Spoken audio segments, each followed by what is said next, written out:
El Valencia con Corberán ha sumado 21 puntos en Liga en la segunda vuelta.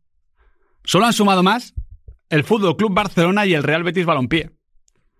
El Valencia en este tramo ha sumado un punto más que el Real Madrid, 3 más que el Athletic Club y 5 más que el Atlético de Madrid.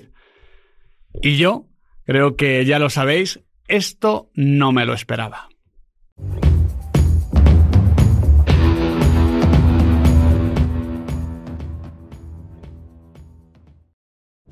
El trabajo de Corberán está siendo magnífico.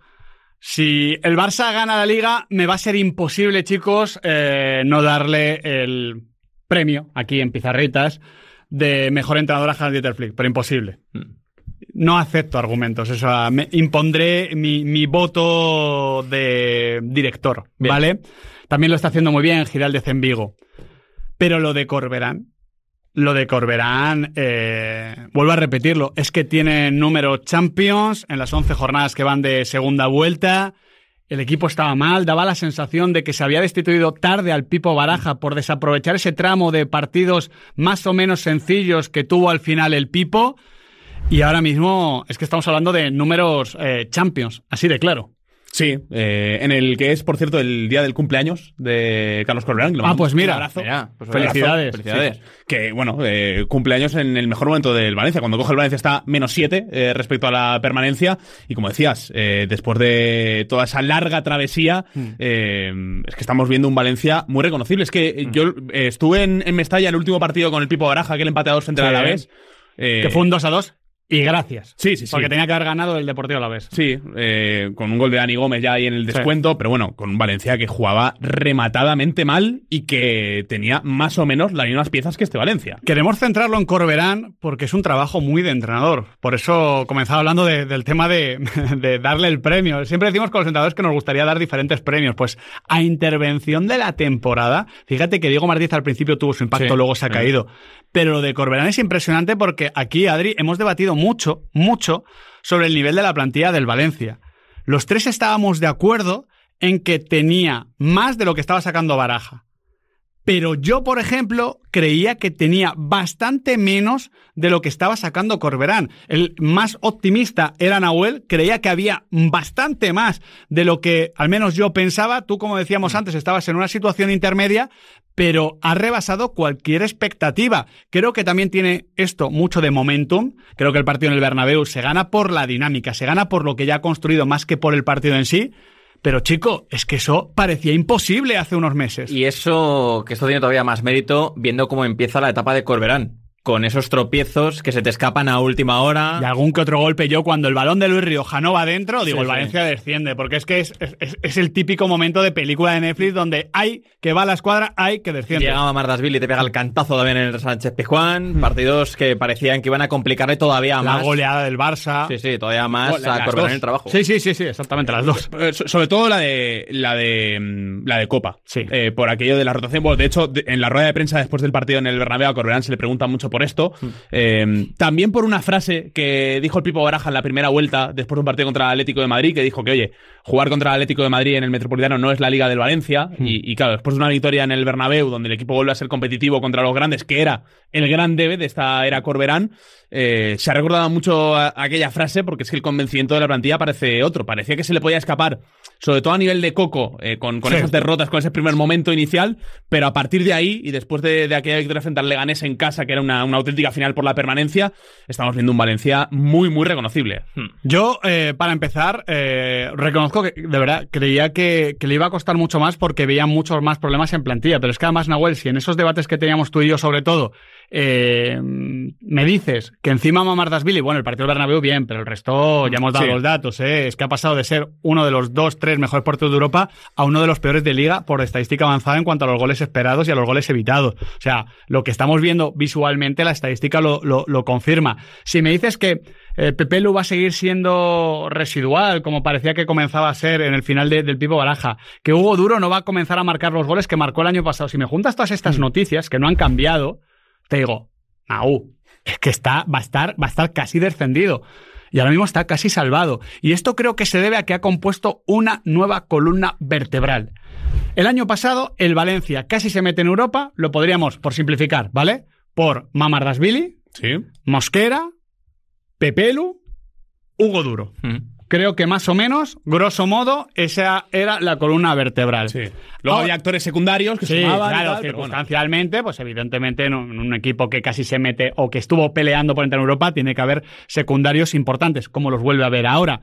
Yo diría que ahora mismo hay una nueva columna vertebral que la componen César Tárrega, creo que es importantísimo y que demuestra cómo ese paso a los 3 centrales de Corberán es un acierto tremendo. Enzo Barrenechea, quizás el mejor jugador del Valencia en este tramo. Javi Guerra, porque Javi Guerra está volviendo a ser el Javi Guerra de los primeros partidos del año pasado con el Pipo Baraja. Y luego Diego López, que siendo un jugador que no juega donde Hugo Duro, hace cosas de Hugo Duro en cuanto a agresividad, presión y goles. Sí, y bueno, y un Diego López que te da también muchísima polivalencia arriba, ¿no? ¿Estás de acuerdo con mi cuarteto? Sí, creo que también Luis Rioja ha sido importante. Sí, Umar Sadik está siendo muy importante también. La recuperación de Gallá evidentemente siempre suma, pero mi sensación por aquello de hablar uno por línea, aunque Javi Guerra en realidad juega al lado de Enzo Barrenechea, creo que ellos escenifican por qué el Valencia ahora mismo compite cada partido. Sí, y claro, si te paras a pensar, no es muy diferente a lo que había en la primera vuelta. Tárrega ya era titular indiscutible con Baraja, empieza la temporada Yarek jugando un poquito más, pero Tárrega es indiscutible. Hay que decir aquí que el nivel de Diacabí cuando ha podido jugar es tremendo, muy bueno, tremendo. Que Además Mosquera, con 2 goles clave. que Mosquera ha crecido. Sí, vamos, que está a un nivel muy bajo Mosquera, pero el que es indiscutible es Tárrega. A mí me parece un acierto señalarle a él como líder de la defensa del Valencia ahora mismo. Lo de Barrenechea es que está a un nivel top. Top. Es que cuando abrimos debates sobre cuál debe ser el 5 del Atlético de Madrid, no me parecería ninguna locura mencionar a Barrenechea entre las opciones. Que nos encanta Johnny Cardoso y en el mes de marzo, en el 11 ideal, pusimos a Barrenechea por delante de Johnny, que había marcado a Sevilla y Real Madrid. Y la gente nos dijo, chicos, Johnny. Y nosotros dijimos, ya, pero es que estamos viendo también a Enzo Barrenechea y su influencia colectiva. Brutal. En el caso de Tárrega y de Barrenechea, yo diría que los dos han crecido una barbaridad con balón. Me parece la gran diferencia respecto a la era Baraja. Les pide un poquito más también Corberán con la pelota. Y en Barrenechea veíamos un pivote defensivo que se dedicaba a limpiar y poco más. Y en Tárrega 3/4 de lo mismo. Y creo que a los dos se les ha pedido un poquito más de responsabilidad con la pelota. Se les ha dado herramientas, se les ha dado mecanismos y ellos están respondiendo también. Y creo que especial mérito tiene lo de Javi Guerra, porque era el que estaba más hundido de estos 4. Era el que estaba completamente desaparecido de los planes del Valencia. Y creo que es el primero que levanta la mano a la llegada de Corberán y dice, oye, estoy aquí. El partido ante el Real Madrid. Justo. Y es donde empieza el de Mestalla, me refiero. Y era importante reconectar a Javi Guerra, Miguel, porque creo que es el único futbolista del 11 titular del Valencia que no tiene un reemplazo per se. Sí, porque Andrea Almeida es otra cosa que también está aportando por delante, aunque el otro día jugó un poquito perfilado a la banda. Yo creo que podemos aquí estar elogiando mucho a Tárrega, como hemos hecho, a Barrenechea, lo de Javi Guerra, lo de El Guajín, lo de Diego López. Fantástico. Pero creo que también en el nivel de todos estos hay un trabajo de entrenador. Porque yo veo que el Valencia ha mejorado en muchas cosas. He juntado las más generales y luego, si queréis, matizar lo que vosotros veáis. Por ejemplo, las distancias. Un equipo como el Valencia tiene que ser un equipo compacto. Si no, no da. Si no, no da. Y está siendo un equipo que está jugando muy juntito, sobre todo a partir del 5-4-1. Creo que esa posición de Luis Rioja es muy interesante. Creo que Tárrega en el centro de una defensa de 3 es mejor, porque cuando juegan 4 es un jugador que yendo a las bandas o a campo abierto le cuesta. Mosquera ha mejorado también. El centro del campo, ese doble pivote Barrenechea, Javi Guerra, está un poquito más protegido para que Javi Guerra se pueda soltar. Luego, esto le ha llevado a ser también un equipo mucho más incómodo. Aquí ya no hablo ni del esquema ni de las distancias. Creo que también tiene que ver cómo el cuerpo técnico tiene que estar trabajando, por ejemplo, el tema de los saltos. Me parece que el Valencia es un equipo que sabe muy bien cuándo apretar al jugador rival. Sabe muy bien a qué jugador quiero apretarle, cómo y cuándo. Y esto creo que es planificación operativa del entrenador, ¿no? Antes de los partidos. También tiene momentos de presión que no rompen al equipo, que no lo dañan, no regala metros porque sí, por mucho que el equipo sea un equipo de bloque medio. Las transiciones de nuevo son peligrosas y las transiciones no es solo correr porque hay espacios, hay mucho también de pizarra. Y luego estamos hablando de un equipo que está siendo bastante versátil porque aunque no sea un equipo que sabe hacer muchísimas cosas, ya el juego de ataque Adri no lo reduce todo al centro lateral, porque los últimos partidos del Valencia del Pipo Baraja eran partidos donde promediaba 40, 50, 60 centros a la nada. Recuerdo el día del Valladolid, por ejemplo, que era o el del Alavés o el del Rayo, que pierde 0-1, con gol de Pateci si no me equivoco, que era, oye, centro, porque no me queda otra. Sí, es que ha ganado recursos ahora para salir, porque por ejemplo, la primera parte de un Umar Sadik en el Santiago Bernabéu jugando a espaldas de los centrocampistas del Real Madrid, creo que habla a las claras de un delantero que sabe desenvolverse y una Pizarra que sabe potenciar a su delantero. Y me parece interesante el tema del sistema, ¿no? Porque cuando hablábamos de la línea de 5 con Baraja, esa línea de 5 le metía miedo al diablo. Sí, bueno, recordaréis aquel partido en Butarque, por ejemplo. Es que un día al equipo. Sí, era, oye, como no encuentro maneras de sacar la pelota, de tener ciertos automatismos para poder salir de atrás, oye, entrego la iniciativa, me meto atrás y que sea lo que tiene que ser. Si cazo alguna contra mejor, pero daba la sensación de que el Valencia, cuando estuvo bajo de confianza en la primera vuelta, se refugió mucho en eso. Yo creo que ahí Baraja pierde gran parte del rédito que él tenía como entrenador y creo que ahí se le van las opciones de seguir como técnico del Valencia. Pero este 5-3-2 que estamos viendo con Corberán, o 5-4-1 sí, depende del día. Es que está, perdóname, y sigues, está demostrando ser también él muy camaleónico. Claro, creo que está creando un equipo que es reconocible, como has dicho, pero que sea reconocible no significa que siempre sea lo mismo. Exacto. Y de hecho, él cuando lo intenta introducir le sale mal, que es el día del famoso 0-5 en Copa contra el Barça, con muchas rotaciones, evidentemente. No, ese partido es... Pero bueno, terrible.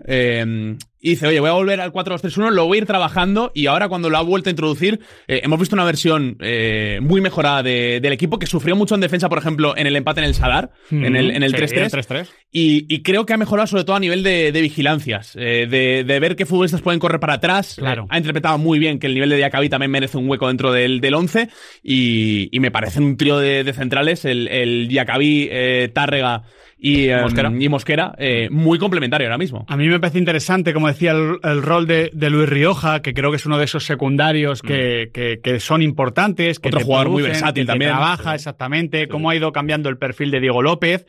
Creo que hay mano de entrenador detrás, porque más allá de las microdecisiones, que son con las que nos quedamos más los aficionados y periodistas, ¿no? El juego son más tangibles. Sí, y porque al final vemos el fútbol, incluso nosotros lo vemos con una distancia que no es ni siquiera de un analista. Tú ves un partido como lo está viendo el analista, para empezar la cámara ya es diferente, por ejemplo. Entonces ya cambia mucho, pero es verdad que detrás de esas microdecisiones utilizaba mucho el verbo Nahuel, interpretar. Yo creo que este equipo está interpretando muy bien las situaciones y los momentos, y eso me parece que es trabajo de lunes a viernes, trabajo de charla, trabajo de también tener mentalizado al equipo para que sea permeable a las decisiones de Corberán, porque cuando llega Corberán, Adri, el perfil de Carlos Corberán, cuidado, si estuviese saliendo mal, ya estarían diciendo en Valencia, nosotros no lo diríamos porque primero ya conocíamos algo a Corberán, y porque segundo, creo que muchas veces se es muy crítico con lo joven, ¿no? Nosotros a veces lo sufrimos. Pero a Corberán le estarían llamando panenquita. Sí. Le estarían diciendo que por qué no han fichado a uno de los de siempre, ¿no? Un bombero. Claro. Y nosotros en cierta manera entendíamos la situación. Corberán se iba a enfrentar a una situación casi desconocida, en un fútbol que conoce pero en el que no ha estado, y en un club que conoce también pero en el que no ha jugado. O sea, no es el Pipo Baraja. Pero es que no es ni el 11º jugador o el 12º jugador que jugase en el Valencia del Pipo Baraja. No era nadie para el Valencia. Y creo que él ha entendido bien la situación y ha demostrado el entrenador que es. Sí. Para mí, por eso le pone en claro valor, porque tenía muchas papeletas para que saliese mal. Claro, es que un tipo que no representa nada para el Valencia y el valencianismo. Que ni siquiera es Gattuso, porque Gattuso, bueno, para el Valencia nadie, pero es Genaro Gattuso. Claro, pero llega al vestuario del Valencia y convence a los futbolistas. Primero a nivel mental y después con trabajo, con pizarra, decirles, oye, mira, Javi Guerra. ¿Cómo convences eso? Demostrándoselo con hechos en los partidos. Claro. Si no, alguien que no ha sido nadie no se lo puede convencer. Es que, por ejemplo, el día del partido en Mestalla ante el Celta de Vigo, Javi Guerra empieza a pisar línea de fondo como un loco, que era algo que no habíamos visto en la anterior etapa con Baraja, en la primera vuelta. No lo creo. Claro, entonces yo creo que esa manera de convencer al futbolista, decirle, oye, que aquí está tu espacio, que tienes que llegar aquí, y marcas y asistes en ese encuentro, es lo que refuerza el trabajo de Corberán en ese vestuario. También hay que decir que hay un matiz en la elección del entrenador, que es que nadie sabe cómo se gesta esa decisión. No había dinero en el Valencia y de repente hay dinero para pagar el finiquito de Baraja y para pagar la rescisión de contrato del West Brom con Carlos Corberán, y se firma un contrato largo y... Es una decisión que no parecía de Meriton porque no seguía el proceder de Meriton. Hubo mucha especulación en torno a una posible venta relacionada con la decisión de, oye, quién tenía que ser el entrenador que tenía que sacar al Valencia del atolladero. Lo bueno para el Valencia es que ha salido mejor de lo que esperaba incluso el más optimista. Es que haber sacado 21 puntos en este tramo de temporada tan complicado me parece tremendo. Y creo que Corberán ha demostrado, no mediante el carisma, porque esto lo decíamos mucho con Gattuso, que el carisma de Gattuso, después de aquella primera victoria al Girona y tal, que casaba muy bien, ¿no? Con Mestalla. O Bordalás. Sí, Corberán, que es de Cheste, que conoce perfectamente el club, es un poquito no tiene nada de ese carisma. Un poquito más Javi Gracia, ¿no? Un hombre más tranquilo, más profesor. Sí. Le llaman el profesor, ¿no? A Corberán. Sí, aunque a mí ya sabes cuál es el mote. El otro. El loco Corberán.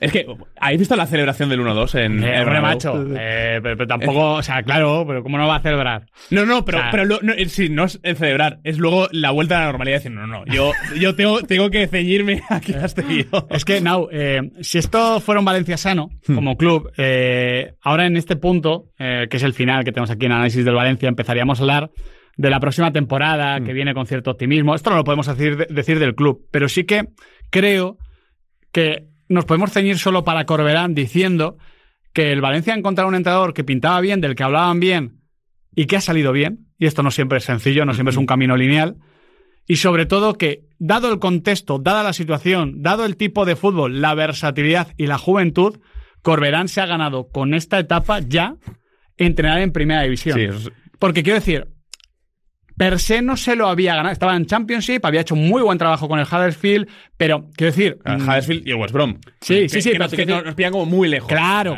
Que siempre, a nivel de pedigrí... Que siempre puede llegar alguien de dirección deportiva y darle una oportunidad porque hablaba muy bien de él y los directores deportivos van más allá de eso. Pero que hubiese sido una elección raruna, tildada como rara. Sin embargo, ya, si el día de mañana te viene, es que no quiero decir ningún equipo, pero un equipo de primera división, zona media, y dice Corberán... Dirás, hombre, es que mira el trabajo que hizo el Valencia en la temporada 2024-2025. Sí, hay que decir que Corberán, que ha controlado muy bien el discurso público, porque ya sabéis lo complicado que es ser entrenador del Valencia a nivel de las exigencias que tienes dentro de tu caseta y lo que tienes de cara a la presidencia y luego no te corresponden. Sí. Excepto de Corberán, se encuentra fichaje, sobre todo el tema de Sadik en enero. Creo que ahora llega ese momento complicado para cualquier entrenador del Valencia. Cuando tú ya como entrenador, diciendo, oye, yo ya he hecho un buen trabajo, yo he salvado a este equipo que tenía 13 puntos y que era colista. En la liga donde está el Valladolid, el que ahora hablamos tan mal, porque se lo merece, el Valencia era colista. Sí. Corberán le ha dado la vuelta a esa situación, va a llegar el verano y dirá, oye, Sadik nos ha salido bien, habrá que intentar ejecutar la opción de compra o negociar un traspaso con la Real Sociedad. Oye, lo de Barrenechea ha ido muy bien. Sí. Va a ser complicado que nos lo cedan otro año. A ver si conseguimos un 5 que esté más o menos a la altura de lo que puede ser Barrenechea. Esto hasta ahora Corberán lo ha manejado muy bien, pero insisto, es el momento del proyecto para el entrenador donde se suelen complicar las cosas con Meriton. Es que los resultados son consecuencia del trabajo, del gran trabajo que está haciendo y estamos viendo. Pero creo que habla muy bien de Corberán, que una vez se ha diluido ya ese efecto psicológico que siempre decimos de un entrenador que llega a mitad de temporada. Una vez se pierde ese efecto psicológico, hay trasfondo detrás, hay curro, hay pizarra y jugadores que están muy optimizados lo mismo. Es que parece mentira, todo esto que decimos del entorno del Barça y Hansi Flick, que como ha venido Hansi Flick no habla español y pasa bastante del entorno, todo eso le ha sentado bien. Oye, Carlos Corberán, que es un tío que nació a 15 minutos de Valencia, da la sensación de que le pasa un poco así. Sí, que parece de fuera siendo de dentro. Exacto. Entonces, eso yo creo que le va a venir bien a Corberán de cara a los siguientes pasos, pero insisto, son pasos complicados. Ojalá que sean con el Valencia, ojalá que sean, haciendo crecer al club, como es el Valencia de Meriton. Pues Meriton es culpable hasta que se demuestre lo contrario. Honestamente, opinamos así por un tema de hemeroteca, ¿no? Pero lo que está claro es que Carlos Corberán está haciendo un trabajazo tremendo, que el Valencia está cerquita de salir del pozo y que esto de cara al futuro va a ser muy importante en la carrera del bueno de el profesor loco.